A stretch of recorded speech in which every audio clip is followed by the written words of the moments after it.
Hola, muy buenas noches. Bienvenidos a esta misma semana. Hoy les acompaña Amelia de Champs y un servidor, Javier Cabreja. Estamos sustituyendo nueva vez por este sábado a Uchi y Diana Lora, que se encuentran de vacaciones. Buenas noches, Amelia. Buenas noches, Javier. Buenas noches a todos y todas. Así es, están disfrutando de un espacio libre de vacaciones y para nosotros es un placer acompañarles en la jornada de hoy.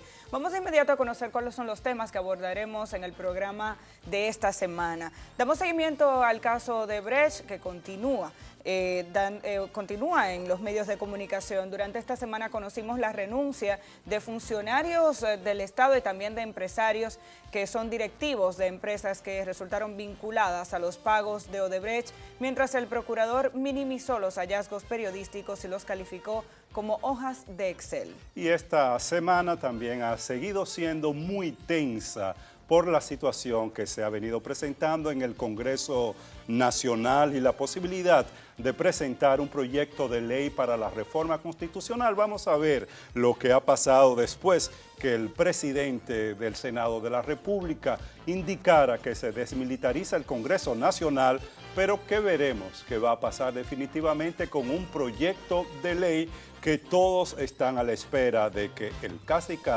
se cumpla. Bueno, y en otro plano, las iglesias continúan la campaña en contra de la política de género promovida por el Ministerio de Educación. Todo esto pese a que fueron incluidas en la comisión que buscará identificar y desarrollar la metodología para la implementación de esta misma política. También ha sido importante en esta semana los esfuerzos que se han hecho en esta comisión tripartita entre los sindicatos de trabajadores, los empresarios y el Estado, que han realizado 2 reuniones que se suman a las 7 reuniones que durante este año se ha hecho para llegar a un acuerdo sobre el aumento del salario mínimo. No ha sido posible ningún tipo de acuerdo. Veamos y veremos cuáles fueron las razones que impidieron que se llegara a un consenso en torno al necesario y justo aumento del salario mínimo. Bueno, todos estos temas los abordaremos durante esta jornada, así que vamos a la pausa y regresamos ya con el contenido de esta misma semana. Esta misma semana.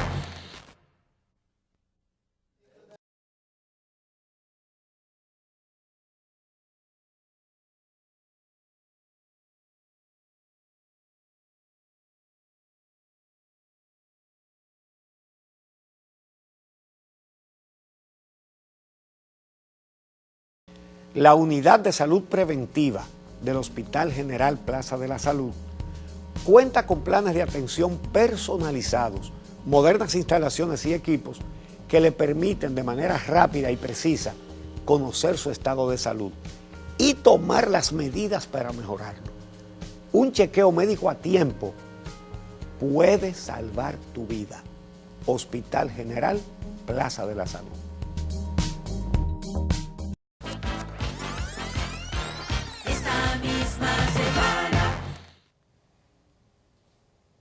Bueno, Javier, esta semana estuvimos muy pendientes del tema Odebrecht y de la revelación periodística sobre los pagos de esta empresa a través de su Departamento de Operaciones Estructuradas.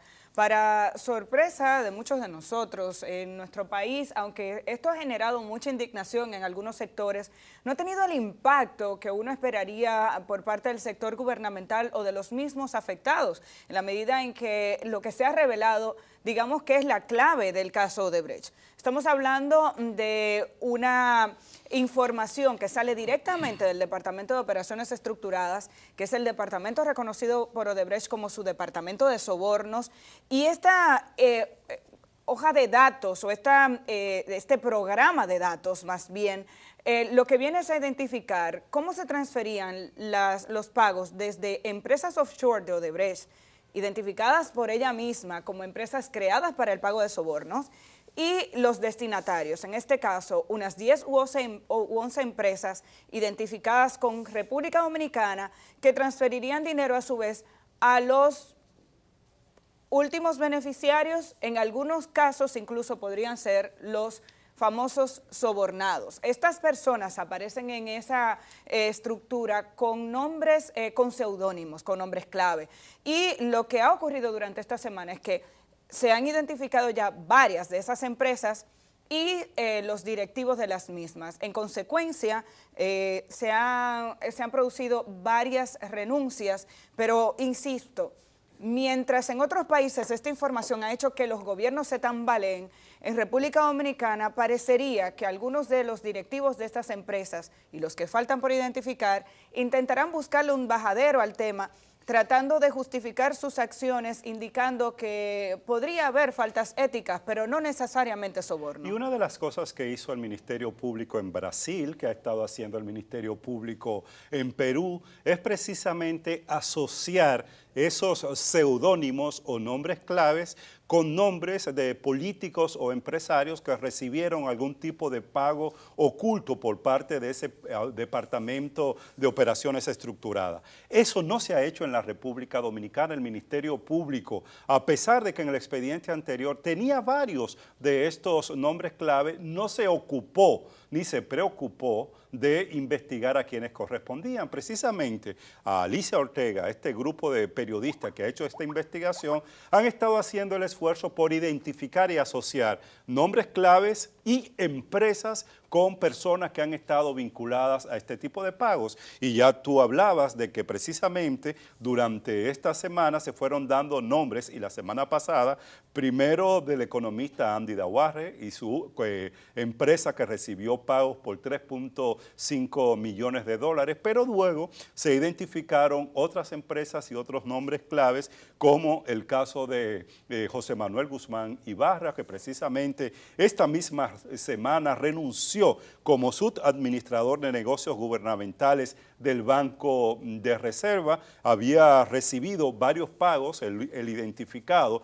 o el último identificado por esta investigación del grupo de periodistas relacionado con un pago de $100,000. Guzmán Ibarra indica que lo hace a partir de su empresa, Grupo Sophus Labs, que es la empresa que había recibido el pago, e indica en su renuncia que es el único responsable de haber recibido estos sobornos. Lo propio pasó. Antes de eso, Javier, hay que recordar que posteriormente, conforme avanzó la semana, se pudo identificar que los pagos a la empresa Sophus Labs de Guzmán Ibarra habrían ascendido a poco más de $1 millón.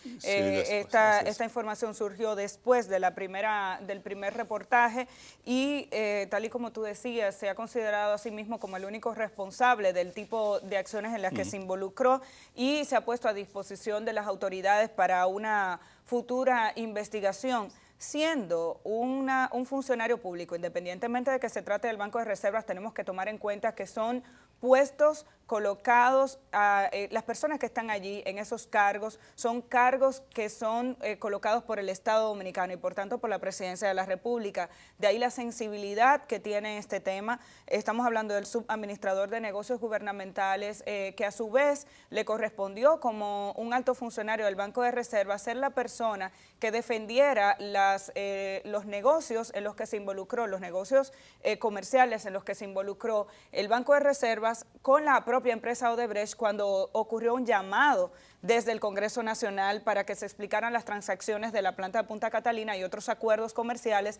que tenía Odebrecht con el Estado Dominicano. Eso es importante porque hay que identificar a partir de ahora hasta dónde se llegó con estas transacciones, claro, y hay que determinar si hay o no posibles irregularidades que vayan más allá de un conflicto ético, sobre todo claro, tomando en cuenta que la relación del dinero aparece a través de un nombre clave. Claro, que eso es importante y eso es lo que el Ministerio Público tiene que investigar, porque Alicia Ortega ha identificado a otros, como el caso del presidente del Consejo de Directores de la Bolsa de Valores de la República Dominicana, Gregory Salcedo Gibre, que precisamente también esta semana presentó su renuncia como presidente de este organismo. Informaciones iniciales indicaba que su empresa había recibido un pago por parte de Odebrecht de $500,000. Posteriormente se habló de que era director de otra empresa que también había recibido recursos de Odebrecht, y en esta renuncia que posteriormente hizo acompañar con un comunicado, el señor Salcedo Llibre indicó que estos pagos no corresponden a sobornos, sino que habían sido pagos que había recibido por servicios que había dado a Odebrecht en empresas o en obras extranjeras. Hay que recordar que Gregorio Salcedo Llibre, además de esa responsabilidad como presidente del grupo de directores, del Consejo de Directores de la Bolsa de Valores, fue consultor contratado por la CDEE para este proceso de licitación de Punta Catalina en lo que tiene que ver con aspectos también relacionados con la parte financiera. Estos son 3 solo, Amelia, las personas identificadas, y estamos hablando de un conjunto de nombres claves que están contemplados en esta investigación que hicieron los periodistas del Consorcio Internacional de Periodistas de Investigación. En el caso solo de Punta Catalina, 11 nombres claves que le correspondería entonces al Ministerio Público identificar a quienes corresponde y a quienes son o a quienes corresponde la propiedad de las empresas a lo que se hizo esos pagos. Pero ¿qué está haciendo el Ministerio Público? No se pregunta, Amelia. Es una de las grandes preguntas. Hay que tomar en cuenta que en el caso de Salcedo Llibre, así como fue consultor, lo mismo en el proceso de licitación de Punta Catalina es lo mismo que pasa con Andy Daguarre, ¿no? Participaron como consultores en el proceso de licitación de Punta Catalina con diferentes funciones y posteriormente aparecen como propietarios de empresas que hicieron acuerdos. Más tarde, con Odebrecht, y en el caso de Salcedo Llibre, aparece también como propietario de una segunda empresa que habría recibido pagos por alrededor de casi $2 millones adicionales. Él ha dado declaraciones esta semana también diciendo que no corresponden a sobornos, y eso es parte de lo que el Ministerio Público debería hacer. No obstante eso, el Procurador General de la República, Jean Alain Rodríguez, lo que ha hecho es minimizar todo esto. Uno se pregunta, ¿cómo es que hay 34 nombres claves identificados? Que esto rebasó las barreras del Consorcio Internacional de Periodismo. Ya cada medio de comunicación de la República Dominicana está tratando de identificar las empresas que faltan, quiénes son y por qué obtuvieron estos acuerdos con Odebrecht. El Procurador General de la República, Jean Alain Rodríguez, lo que dice es, ha minimizado todo eso. Dice que tiene que investigar la validez de estos datos, eso es importante, uno entiende que el Ministerio Público tiene que corroborar todo esto, pero en vez de mostrar incluso satisfacción porque haya aparecido esto y enfrentar lo que significa que haya una estructura que estuviera oculta y que no estuviera en manos del Ministerio Público, que identifica cómo se hicieron los pagos, el procurador llama a esto hojas de Excel. Lo que se ha revelado son hojas de Excel. Vamos a ver lo que esto significa. De todas maneras, una de las organizaciones políticas, hay que decirlo, que más seguimiento le ha dado a este tema es el Partido Revolucionario Moderno, porque a través del ingeniero Antonio Almonte, desde el principio de la licitación, estuvo hablando de este tema. El ingeniero Almonte no solamente cuestionaba una vez más cómo se hizo el proceso de licitación, sino que hablaba del informe de la comisión y por qué desde el principio habló de serias debilidades. Dice él que esta comisión, independientemente de los nombres que había para hacer el informe final sobre cómo se hizo la obra de Punta Catalina, realmente encubrió o no hizo la investigación con la profundidad debida. Escuchemos lo que dijo Antonio Almonte esta semana. Que ese informe de esa comisión había sido para proteger a Odebrecht, porque ese informe, esa comisión, independientemente de los títulos de las personalidades que la constituían, lo cierto es que esa comisión no hizo la investigación que correspondía, por ejemplo, con relación a la sobrevaluación. Yo quiero que me diga a mí qué gran empresario dominicano, qué gran corporación empresarial privada dominicana se mete, acepta, firma un contrato que implique 2.040 millones de dólares de un día para otro, en 2 días. Eso no es verdad, pues nosotros lo hicimos. Además de esta reacción de Antonio Almonte, que no es de ahora, sino que viene desde hace meses denunciando la situación con Punta Catalina, otros sectores de sociedad civil, partidos políticos han venido planteando la necesidad de que o renuncie el Procurador General de la República, que se haga una investigación profunda, y algunos grupos políticos han dirigido su cuestionamiento directamente al presidente de la República. En el caso específico del PRD, ha solicitado la renuncia formal, del PRM, perdón, ha solicitado la renuncia formal del Procurador General de la República. Y bueno, Farideh Raful, que es una diputada que ha venido denunciando el pago en Punta Catalina de dinero no claro, de dinero oculto desde hace años, declaró en esta semana que esto que salió como producto de la investigación de este grupo de periodistas viene a confirmar lo que ella desde hace años venía señalando con los cuestionamientos de esta obra de Punta Catalina, que el Ministerio Público sacó del expediente para que el caso sea conocido en la justicia. Farideh Raful además señaló que el Procurador General de la República no tiene ni la calidad moral ni la calidad profesional para llevar a cabo la investigación que se requiere y que está demandando la sociedad. Veamos lo que dice Farideh Raful. Entonces son cosas que salen a relucir en esta investigación periodística que el Procurador General de la República o el Ministerio Público en general pudo perfectamente tener a mano, y creo que la tuvo a mano y no decidió en ningún momento sacarla a la luz, ni mucho menos profundizar e investigar este tipo de situaciones. Aquí hay prevaricación, aquí hay obstrucción de la justicia. Lamentablemente en nuestro país el término obstrucción de la justicia en términos legales no existe, porque yo siempre digo que las leyes en nuestro país, que han sido creadas por políticos muy sabios, entre comillas, han blindado todo el sistema para que seamos más corruptos y podamos protegernos entre nosotros mismos. Entonces, ese tipo de penalidades para ese tipo de cosas como la obstrucción de la justicia y otros elementos no existen como tal en la legislación dominicana, pero la gente sabe lo que es obstrucción de justicia. Es cuando yo trato de manipular un expediente para excluir a personas que están vinculadas a él. Y eso ha hecho el Procurador General de la República. Bueno, hay que recordar, Javier, que la investigación periodística demuestra que hubo transacciones por alrededor de 55.4 millones de dólares relacionados con República Dominicana y con obras de República Dominicana. Es importante hacer esta aclaración porque aunque Punta Catalina es el nombre que más suena, aparentemente hay transacciones vinculadas a otras obras en las que participó Odebrecht en territorio dominicano. Del impacto que eso ha tenido en la vida nacional y sobre todo en lo político partidario hablaremos en el siguiente segmento cuando toquemos el aspecto específicamente de lo político. Esta misma semana.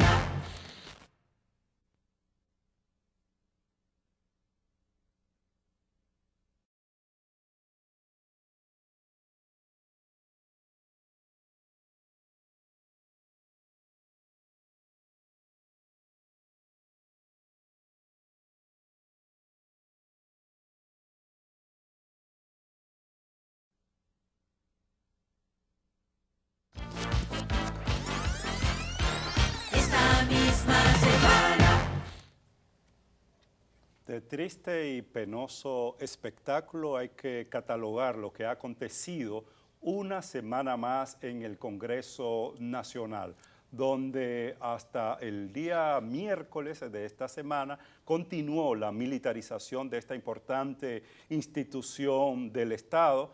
Esto impidió que durante esos 2 días, martes y miércoles de esta semana, pudiera sesionar la Cámara de Diputados y aprobar los proyectos de leyes que tiene pendiente, porque recordemos que varios grupos o varias de las bancadas de legisladores en el Congreso Nacional, por lo menos la del PRM, la de otros partidos de oposición y los diputados del PLD, Leonel Fernández, habían dicho que aunque se iban a mantener presentes, y así lo hicieron, en el Congreso Nacional, en la Cámara de Diputados, no iban a participar del proceso de votaciones tal y como aconteció, tal y como sucedió esta semana. Solo un proyecto se pudo aprobar, una resolución se pudo conocer en la Cámara de Diputados el pasado martes, cuando algunos legisladores del PRM, cercano a la tendencia de Hipólito Mejía, decidieron votar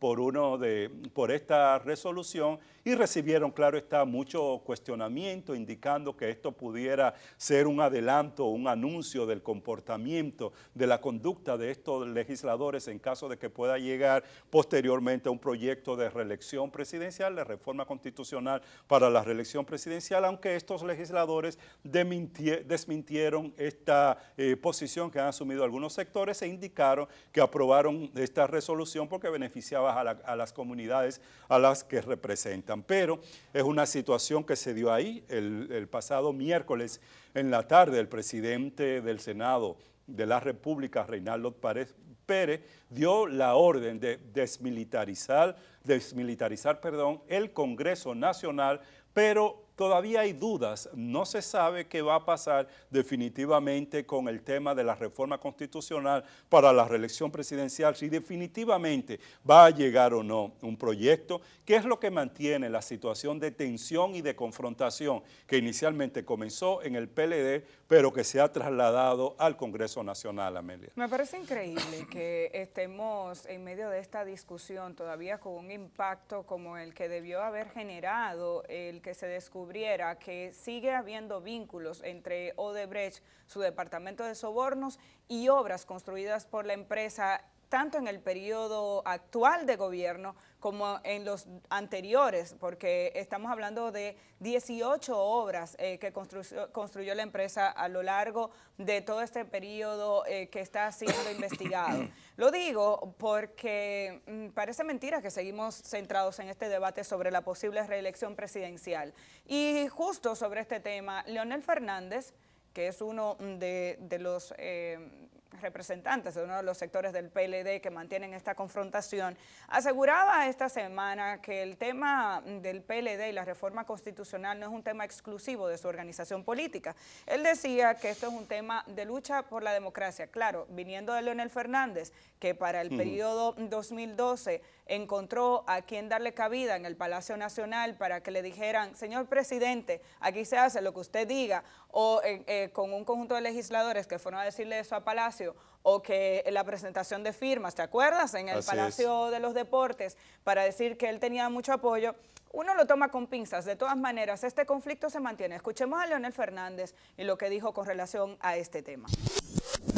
Ciertamente el secretario general, Reinaldo Pared, y yo sostuvimos un encuentro la semana pasada y siempre sostenemos encuentros periódicamente para discutir los temas del partido. Pero no es cierto que haya habido propuestas de ningún género, ni de parte mía, ni tampoco ha recibido yo de parte del presidente Danilo Medina a través del secretario general. Conversamos de los temas del partido y, por supuesto, la necesidad de buscar alguna solución, pero sin propuestas.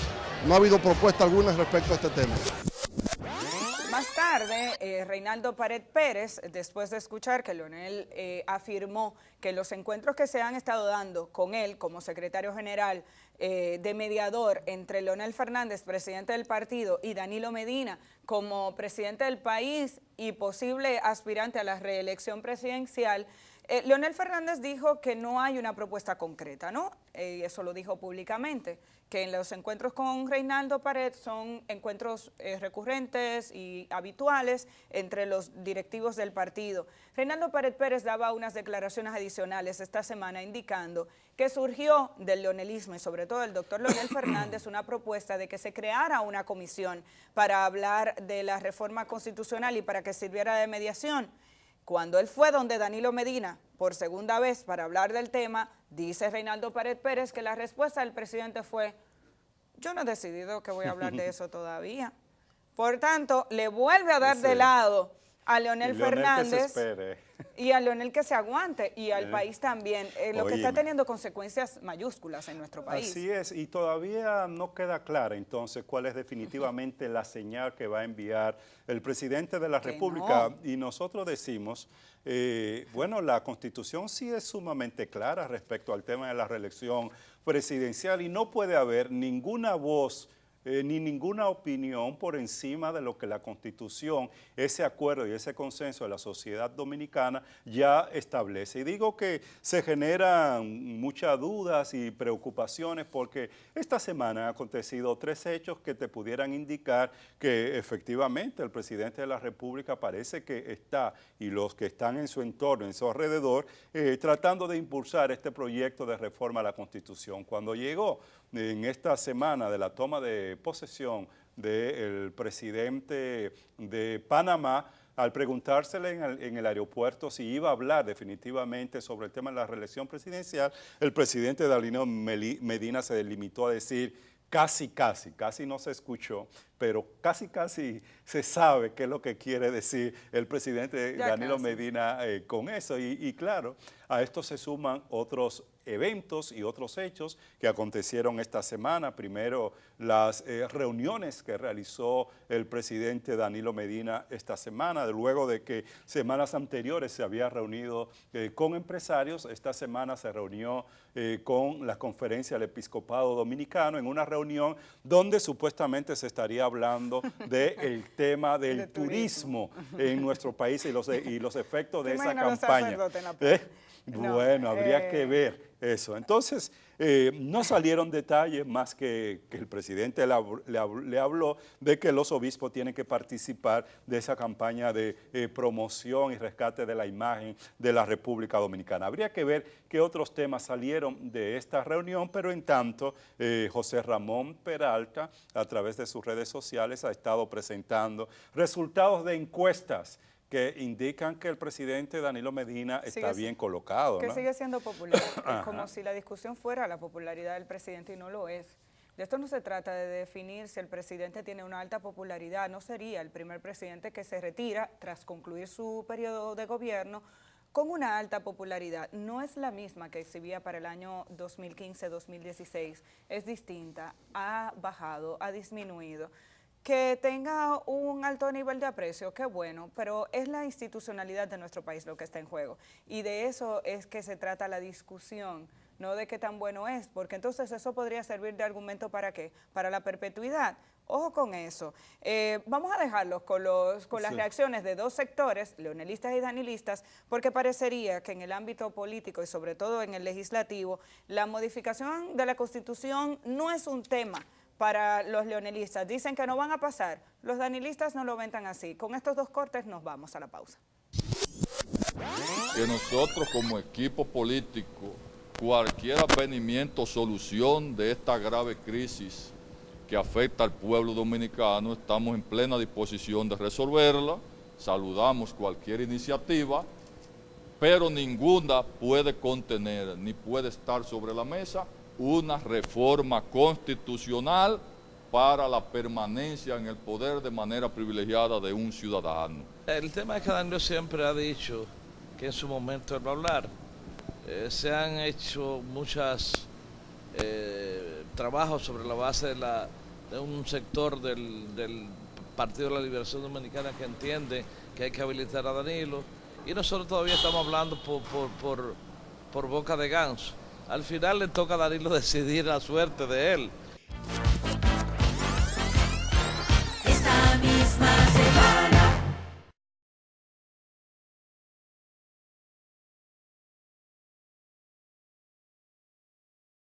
La unidad de salud preventiva del Hospital General Plaza de la Salud cuenta con planes de atención personalizados, modernas instalaciones y equipos que le permiten de manera rápida y precisa conocer su estado de salud y tomar las medidas para mejorarlo. Un chequeo médico a tiempo puede salvar tu vida. Hospital General Plaza de la Salud.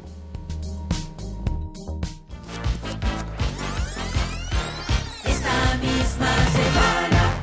Javier, esta semana también le dimos seguimiento al tema de la política de género que intenta promover el Ministerio de Educación a través del diálogo entre diferentes sectores. Para sorpresa de muchos, sectores vinculados a las iglesias iniciaron una campaña que se hace llamar "Con mis hijos no te metas". Y sorprende porque la campaña se desarrolla después de que tanto la Iglesia Católica como la evangélica y la cristiana pidieron un espacio para participar en la discusión de la metodología de la política de género que promueve el Ministerio de Educación. Se hizo una manifestación frente al Ministerio de Educación en la que plantean que todo esto tiene una agenda detrás. Y uno se pregunta, pero si están participando en el diálogo, si eso es lo que ustedes esperaban, como todo sector que puede estar interesado en que a los niños y niñas les llegue una información adecuada, ¿por qué no empezar por el diálogo? Pero vamos a ver lo que pasó. Desde la media mañana de este jueves hasta pasado el mediodía, la muchedumbre conformada por diferentes sectores religiosos, educativos y culturales manifestó una vez más su rechazo a la orden departamental que califica de negativa para los niños y adolescentes. Venir con la idea ahora de que género es lo que yo me siento ser y sexo es lo que yo soy de acuerdo a mis genitales, es algo que es completamente contrario a toda ciencia básica. Si nosotros llegamos a esa conclusión, en el día de mañana entonces yo podría sentirme ciudadano de Estados Unidos e ir a pedir que me hagan norteamericano porque eso es como yo me siento. El activista José Christopher y el religioso Carlos Peña atribuyen a la presión internacional la decisión del MINER en insistir en este tema.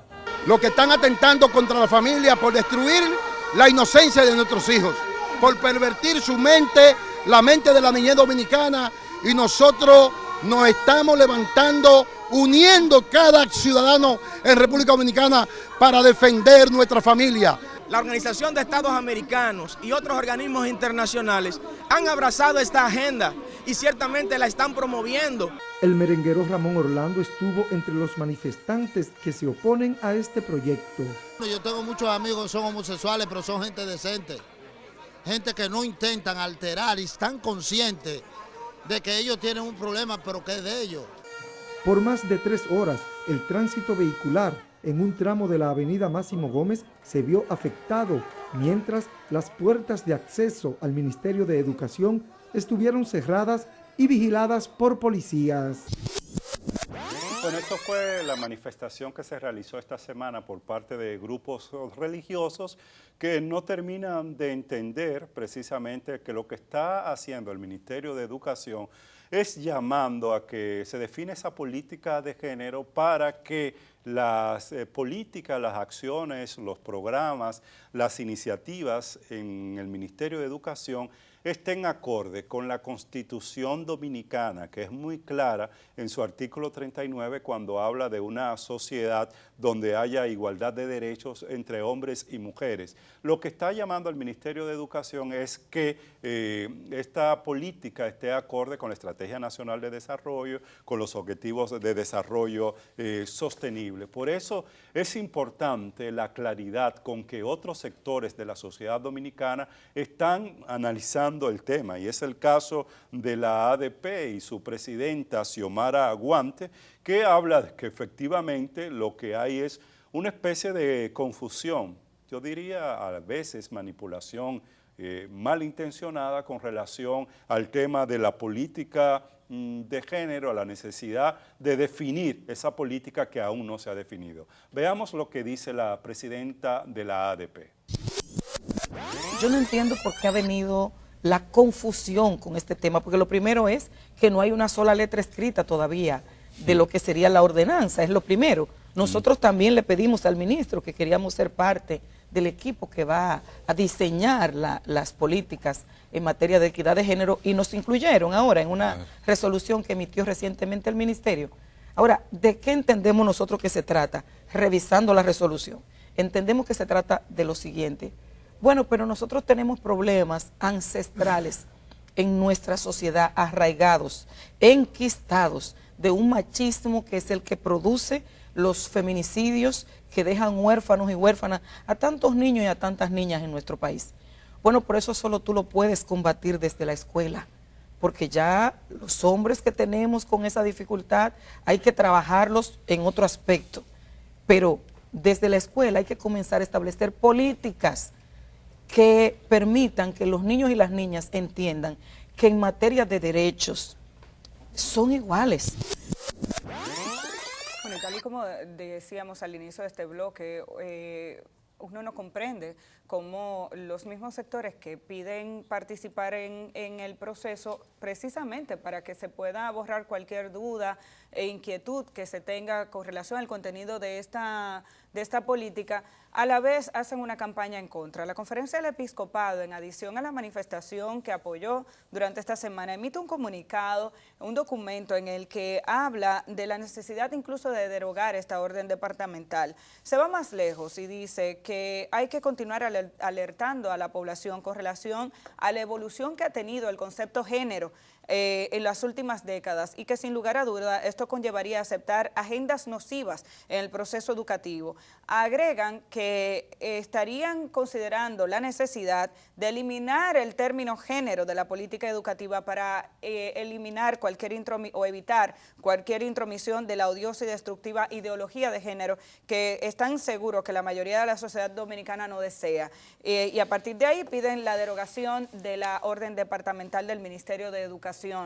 Es cuestionable incluso que se asuma esta posición antes de conocer el contenido, pero además derogar una orden departamental que se emite por segunda vez, ampliando la comisión para participar, insisto, en la elaboración de la metodología para entonces iniciar el proceso de discusión de una política de género que, tal y como ustedes escuchaban a Xiomara Guante, la interpretación que da la ADP es la necesidad de hablar de una disminución de la cultura machista en la República Dominicana. Por eso, y que tanta violencia y feminicidios trae en nuestro país, por eso cuando le preguntamos sobre el tema de las manifestaciones, la presidenta de la ADP incluso dice, si usted, lo ideal es que usted empiece el diálogo y si usted, una vez se redacte el documento o se esté en la parte de conclusión del documento, hay aspectos que a usted le molesta, usted entiende que no van acorde con lo que usted plantea, entonces usted puede reaccionar. Vamos a escuchar cómo ella lo dijo. Habría que preguntar qué cosas, qué es lo que persigue todo eso. Porque a mí me parece que lo primero que tenemos que hacer es participar dentro. Si nosotros queremos que de verdad sea la política de igualdad de género, que no haya más nada detrás, entonces participemos. Primero demos el espacio de participar en la construcción, de participar en el diseño, en la elaboración. Ahora, si después de eso tú observas alguna situación, lo primero seríamos nosotros en estar ahí al lado, porque nosotros tenemos una gran responsabilidad con los niños y con las niñas, no solo que le damos clase, los queremos y queremos que salga lo mejor para nuestra sociedad. Ahora, tú no puedes negarte a una cosa que tú no conoces qué es lo que se va a hacer. Tú no sabes lo que se va a hacer. Claro. No hay una sola letra escrita todavía. Bueno, todo parece indicar que es un tema que va para largo, la sociedad dominicana tiene que prestarle mucha atención y ojalá se creen las condiciones para que se lleve a cabo esta política que lo que busca es resolver una serie de problemas generados por la discriminación, la violencia machista en la República Dominicana. Tenemos que hacer una pausa. Cuando regresemos vamos a hablar de lo que ha pasado esta semana con los salarios, el salario mínimo. ¿Por qué tanta resistencia a que se reajuste el salario tan deprimido en la República Dominicana? Volvemos en breve. Esta misma semana.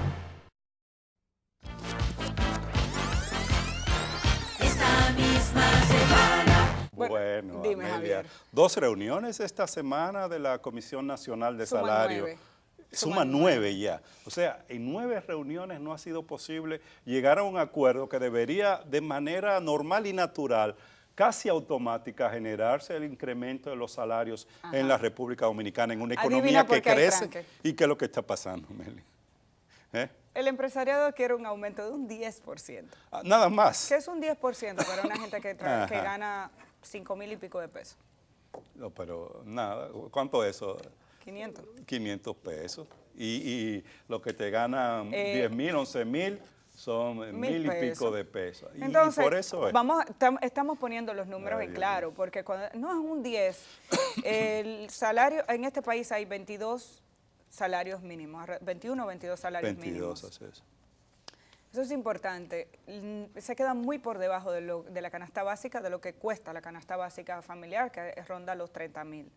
Es cierto que no todas las empresas están en capacidad de pagar un salario elevado, eso lo sabemos porque aquí hay microempresas que en realidad gastan parte de su dinero o invierten en el pago de salarios. Pero la discusión está sobre la mesa porque está el tema de las grandes empresas y las pequeñas empresas en el mismo sitio. El otro tema está en que todos sabemos que una vez se logra un aumento salarial, después de muchas discusiones, no se logra ese aumento escalonado que tanto se promete. Por lo general, se aumentan los salarios bajos y los salarios medios se quedan en el mismo puesto. Por tanto, vamos a escuchar la posición del empresariado y la posición de la clase trabajadora, porque lo que ocurrió esta semana es que se pospone el diálogo para el martes de la semana que viene. ¿Cuánto de aumento quiere el empresariado en este momento? Un 10. La clase trabajadora empezó en un 30, ya va por un 25. ¿Qué pasará? El gobierno dice que está de acuerdo que sea más de un 10. Empresarios y sindicalistas todavía no han podido llegar a un consenso en los diálogos para el reajuste salarial que debió entrar en vigencia en mayo. Tras 4 horas de negociaciones, la reunión fue pospuesta para el martes a las 10 de la mañana. Nosotros, los trabajadores, sobre todo, y las empresas no podemos esperar más para hacer la revisión salarial. Y ni tampoco se puede esperar más para hacer la clasificación de las empresas. El punto de discordia continúa siendo el tema de la reclasificación de empresas, ya que ninguna de las partes ha querido ceder ante las propuestas del otro. Los patronos aseguran que esta reclasificación debe aplicarse porque la ley lo establece. Nosotros como sector nos oponemos a que esto se prolongue más y que esta de la clasificación se hable dentro de 120 días, 60 días, 90 días, 30 días, lo que sea. Eso se tiene que solucionar todo junto ya.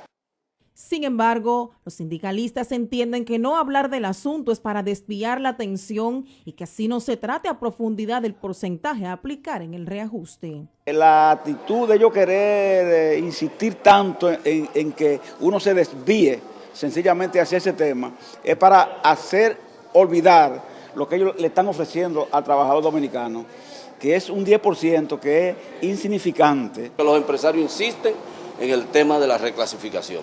Y nosotros hemos dicho que la reclasificación representa un bajón de los salarios de todas las categorías que estamos discutiendo en este momento y por esa razón nosotros seguimos insistiendo que eso tiene que ser posterior, una mesa técnica para analizarlo con técnicos donde estén presentes las diversas instituciones. En febrero, al iniciar las negociaciones, la propuesta de los sindicalistas era de un 30% para el incremento salarial. Actualmente es de un 25% frente al 10% que proponen los empresarios.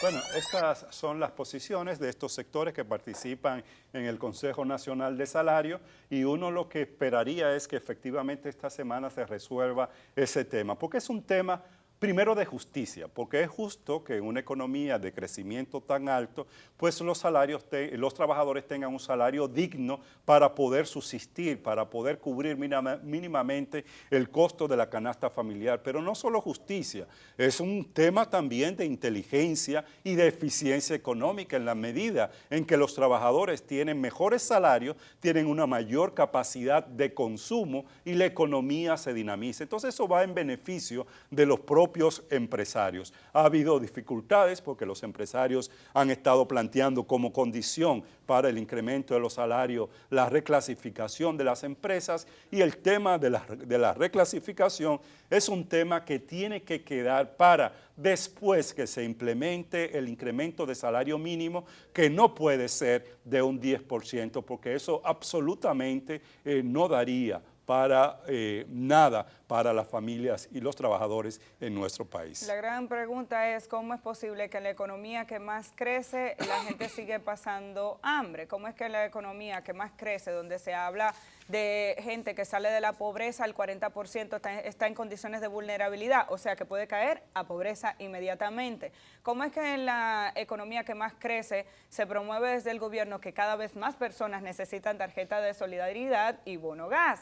Si me dicen cuántos van saliendo del uso de esos programas sociales, entonces estamos hablando de un sistema que ingresa a personas que necesitan el apoyo y otros que en la medida que su bolsillo va creciendo, van saliendo de esos programas. Entonces ahí sí hablamos de evolución. El tema salarial continuará siendo uno de los temas importantes de esta semana. Bueno, y de esta manera, Javier, vamos a concluir el programa de esta semana, esperando que ustedes lo hayan disfrutado tanto como nosotros. Así es, y esperamos que la próxima semana sea una semana más tranquila y con soluciones y respuestas que atiendan lo que la ciudadanía realmente está esperando en términos políticos y en términos de una justicia que investigue y que funcione. Hasta la próxima semana. Esta misma